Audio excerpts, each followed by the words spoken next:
নবগ্রামের মেহেদিপুর বাসস্ট্যান্ডে মর্মান্তিক পথ দুর্ঘটনা। স্করপিও চার চাকায় পিষ্ট হয়ে পথচারী মহিলার মৃত্যু। মুর্শিদাবাদের নবগ্রামের মেহেদিপুর বাসস্ট্যান্ড সংলগ্ন এলাকায় মঙ্গলবার এক মর্মান্তিক পথ দুর্ঘটনায় মৃত্যু হল এক পথচারী মহিলার।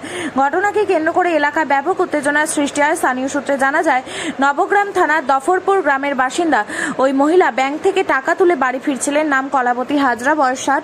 বাড়ি ফেরার পথে মেহেদিপুর বাসস্ট্যান্ড সংলগ্ন এলাকার রাস্তা পার হওয়ার সময় একটি দ্রুতগতির স্করপিও চার চাকায় পিষ্ট হন তিনি। ঘটনাস্থলেই তার মৃত্যু হয় বলে জানা গেছে।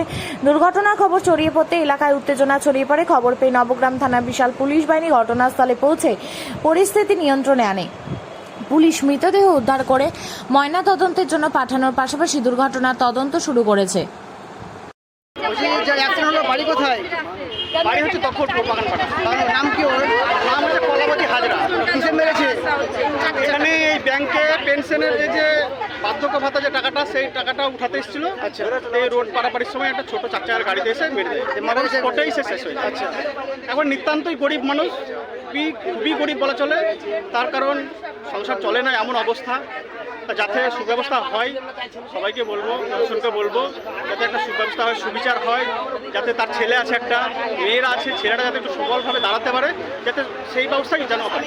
আমি সেটাই আশা করি। আপনার নাম? আমার নাম পুলক মণ্ডল, বাড়ি দফরপুর।